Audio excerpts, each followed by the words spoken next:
Legendary tiger Hunter Jim Corbett जिस rifle का इस्तेमाल करते थे उसका नाम था मार्टिनी हेनरी। इस राइफल से उन्होंने कई बाघ मारे, लेकिन बाद के दिनों में जब कोई ये शिकायत लेकर आता कि बाघ ने बकरी मार दी, कॉर्बेट राइफल की बजाय अपना बटुआ निकाल लेते और कुछ पैसे शिकायत लाने वाले को देते ताकि उसके नुकसान की भरपाई हो जाए। जिम कॉर्बेट की पैदाइश नैनीताल में हुई थी, लेकिन जिस केस ने उनका नाम बनाया वो था डेविल ऑफ चंपावत। ये नाम मिला था एक ऐसी आदमखोर बाघिन को जिसने 436 लोगों को शिकार बनाया था। सुनी सुनाई बात नहीं है, आधिकारिक आंकड़ा है। ये Guinness book of world record में दर्ज भी है। कौन थी आदमखोर बाघिन, कैसे कॉर्बेट ने उसका शिकार किया, क्यों इस शिकार के बाद उनका शिकार से मन उठ गया, जानेंगे आज के एपिसोड में। साथ ही बताएंगे कहानी उस डाक बंगले की जिसके डर से आधी रात जिम कॉर्बेट कमरे से भाग निकले थे। नमस्ते, मेरा नाम है निखिल और आप देखना शुरू कर चुके हैं ऐतिहासिक किस्सों कहानियों से जुड़ा हमारा रोजाना का कार्यक्रम तारीख।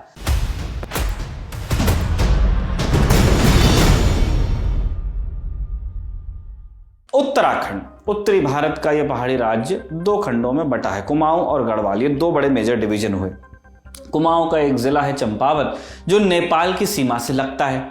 दोनों देशों के बीच यहां महाकाली नाम की नदी बहती है जिसे काली गंगा भी कहा जाता है। साल 1907 की बात है।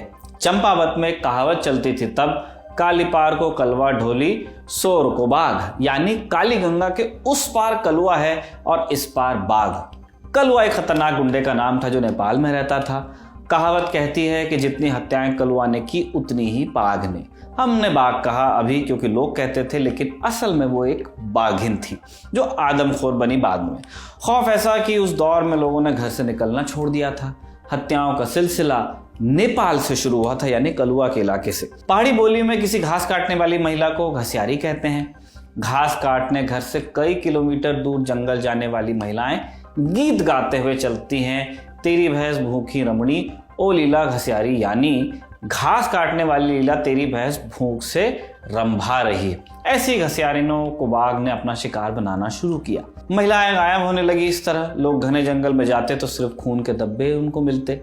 नेपाल राजघराने तक जब ये बात पहुंची, उन्होंने शिकारी छोड़े कि शिकार करो इसका जो भी है, लेकिन काम बना नहीं। देखते देखते बाघिन ने 200 लोगों की हत्या कर दी। इसके बाद राजा को फौज उतारनी पड़ी। करने को फौज भी बाघ का कुछ नहीं बिगाड़ पाई, लेकिन इतना जरूर हुआ कि उन्होंने उस इलाके से उसे खदेड़ दिया। इस बाघ ने फिर अपना नया ठिकाना चंपावत के जंगलों को बनाया। कुमाऊं में तब अंग्रेजों का शासन था। अंग्रेजों के पास शिकायत पहुंची, चंपावत के गांवों से बच्चे और महिलाएं गायब हो रहे थे। क्योंकि अंग्रेजों ने भी कोशिश की लेकिन वो बाघ को पकड़ नहीं पाए। चंपावत के पास ही अल्मोड़ा में अंग्रेजों की छावनी थी। यहां से गोरखा जवानों को भेजा गया, वो भी असफल रहे। इसके बाद प्रशासन ने बाघ के सर इनाम रखा। इनाम के लालच में कई लोग बाघ के पीछे गए, लेकिन वो भी या तो खाली हाथ लौटे या खुद बाघ का शिकार बने। उधर बाघ का आतंक बढ़ता जा रहा था। बाघिन का मारे गए लोगों की संख्या 436 पहुंच गई थी। इससे चंपावत का नाम Guinness book of world record में तो जुड़ा, लेकिन लोगों का जीना दूभर हो गया। जब अंत में कोई रास्ता नजर नहीं आया, प्रशासन की तरफ से एक तार नैनीताल भेजा गया और इस तरह एंट्री हुई जिम कॉर्बेट की। जिम कॉर्बेट अपनी किताब मैन ईटर्स ऑफ कुमाऊं में लिखते हैं, जब मैं पाली गांव पहुंचा, दिन में लोगों के घरों के खिड़की दरवाजे बंद थे। बाघ के डर से लोग अपने घरों में तब कैद रहते थे। इस डर की एक वजह यह भी थी कि इसी गांव में बाघ ने अपना लास्ट शिकार किया था। लोगों में डर था कि वो आसपास ही होगी।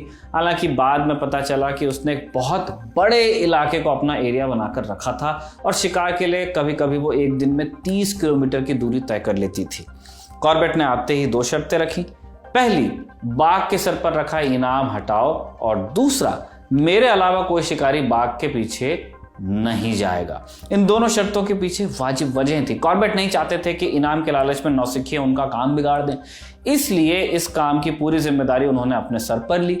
कॉर्बेट को पता चला कि बाघ ने 5 दिन पहले ही अपना आखिरी शिकार किया था। भूख कब लगेगी ये अंदाजा लगाकर वो बाघ के अगले कदम का पता लगाने निकले। शिकार की पहली रात कॉर्बेट पूरी रात पेड़ पर मचान बनाकर बैठे, लेकिन बाघ नहीं दिखा। अगले कई दिन ऐसे गुजरे। कॉर्बेट को अब लंबा इंतजार करना पड़ा। इस बीच उन्होंने गांव वालों के लिए 3 जंगली जानवर मारे ताकि उन्हें भरोसा हो जाए आदमी काम का है। कॉर्बेट इस बीच हर रात जंगल में जाते, लेकिन बाघ उनके हाथ आया नहीं या आई नहीं बाघिन। कॉर्बेट अपनी किताब में लिखते हैं वो खेत में काम करने वाली लड़कियों या महिलाओं को अपना शिकार बनाती है। कॉर्बेट को एहसास हुआ कि शायद आदमी होने की वजह से बाघ उनके पास नहीं आ रहा, इसलिए उन्होंने साड़ी लपेटी, झांसा देने के लिए भूसे का पुतला भी रखा। बाघिन एक दो बार उनके करीब आई भी, लेकिन इतनी नहीं कि बंदूक की रेंज में आ जाए। पाली में कॉर्बेट को सफलता नहीं मिली। कई दिनों तक इंतजार के बाद जब बाघिन नहीं दिखी, कॉर्बेट समझ गए कि उसने ठिकाना बदल लिया है अपना। कुछ रोज बाद कॉर्बेट को पता चला कि 15 किलोमीटर दूर चंपावत डाक बंगले के पास उसे देखा गया है। कॉर्बेट ने डाक बंगले का रुख किया, वहीं उनके रुकने का इंतजाम हुआ। कॉर्बेट ने सोचा कि रात आराम कर कल फिर से काम पर लगूंगा, लेकिन इससे पहले ही उनके साथ एक ऐसी घटना घट गई कि बाघ सेकेंडरी मैटर हो गया। हुआ यूं कि जब कॉर्बेट डाक बंगला पहुंचे, वहां उन्हें तहसीलदार मिला जो स्वागत के लिए उनके आया था। रात हो चुकी थी, लेकिन कॉर्बेट को लगा कि बाघ का डर है, शायद तहसीलदार बंगले में ही रुक जाएंगे। कुछ देर बाद उनकी हैरत का ठिकाना नहीं रहा जब तहसीलदार ने एक लालटेन जलाई और जंगल के रास्ते घर चलते बने। कॉर्बेट ने लिखा है कि तहसीलदार का घर 5 किलोमीटर दूर था और पूरा रास्ता जंगल का और इलाके में आदमखोर बाघ की खबर भी थी। कॉर्बेट को समझ नहीं आया कि तहसीलदार ने इतना खतरा क्यों उठाया। कॉर्बेट को यह बात आधी रात को जाकर समझ में आई कि जब रास्ता जंगल का है, वक्त रात का है, तो तहसीलदार गया क्यों डाक बंगले से। हुआ यह कि कॉर्बेट खाना खाकर अपने कमरे में सो रहे थे। उनका नौकर बहादुर खान अलग कमरे में था। बहादुर खान ने उस रात के बारे में बताया कि रात को कॉर्बेट के कमरे से अजीब आवाजें आ रही थी। आधी रात उनका कमरा खुला और कॉर्बेट भागते भागते बाहर आए। उन्होंने कपड़े भी नहीं पहने थे, पसीने से एकदम तर थे, सांसें उनकी उखड़ी हुई थी और चेहरे पर हवाइयां उड़ी हुई थी। उन्होंने बहादुर से कहा, आज रात में तुम्हारे कमरे में सोऊंगा।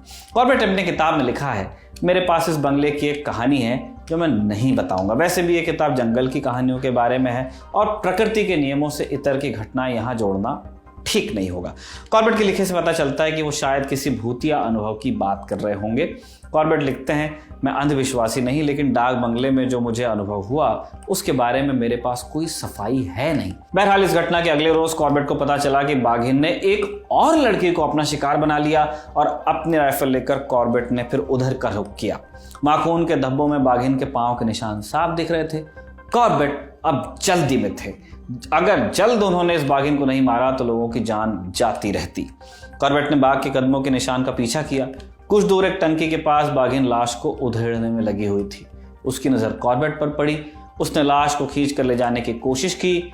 लाश को वो नहीं ले जा पाई, लेकिन वो खुद वहां से भाग गई। कॉर्बेट ने उसका पीछा किया, लेकिन 4 घंटे बाद भी वो उसे पकड़ नहीं पाए। अगले दिन के लिए कॉर्बेट ने एक प्लान बनाया। बाघिन अपना शिकार छोड़कर गई थी, इसलिए संभावना थी कि वो वापस लौटेगी। इसलिए कॉर्बेट ने अगले दिन के लिए जाल बिछाया। उन्होंने गांव के लोगों को इकट्ठा किया। सब लोग कुल्हाड़ी चाकू जैसे हथियार लेकर इकट्ठा हुए थे। साथ में ढोल नगाड़े भी थे। कॉर्बेट का प्लान था कि लोग ढोल नगाड़े बजाएंगे, जिससे बाघिन एक दिशा में भागेगी, जिस दिशा में कॉर्बेट खुद खड़े रहेंगे, निशाना लगाकर ताक में होंगे। कॉर्बेट का यह प्लान सफल भी रहा। अगली सुबह जैसे ही बाघिन आई, लोगों के शोर से उसने रास्ता बदल लिया। जैसे ही वो कॉर्बेट की नजर में आई, उन्होंने अपनी राइफल से गोली चला दी। गोली सीधे बाघिन की पीठ पर लगी। कॉर्बेट ने फिर एक और गोली चलाई जो बाघिन के पैर में लगी। कॉर्बेट उसके पास गए, वो जमीन पर तब गिर गई थी और कॉर्बेट ने एक गोली और चलाई, लेकिन तब तक डेविल ऑफ चंपावत अपनी आंखें मूंद चुकी थी। बाघिन के मरते ही लोगों ने जश्न मनाना शुरू किया।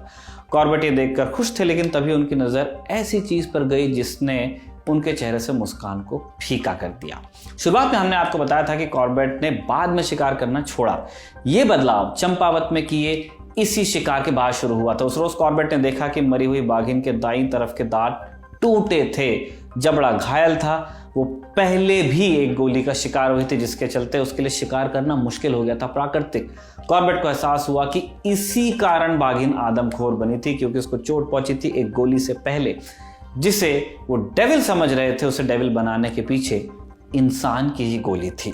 इस जैसी कुछ और घटनाओं ने कॉर्बेट पर ऐसा असर डाला कि वो बाघ बचाने की मुहिम में जुड़ गए। इसी के चलते उत्तराखंड के नेशनल पार्क का नाम उनके नाम पर जिम कॉर्बेट नेशनल पार्क रखा गया। बहरहाल आज के किस्से को यहीं समाप्त करते हैं। इस शानदार किस्सा आपके लिए लिखा था हमारे साथी कमल ने और कैमरे पर इसे रिकॉर्ड किया जतिन ने। आप देखते रहिए दी ललन टॉप।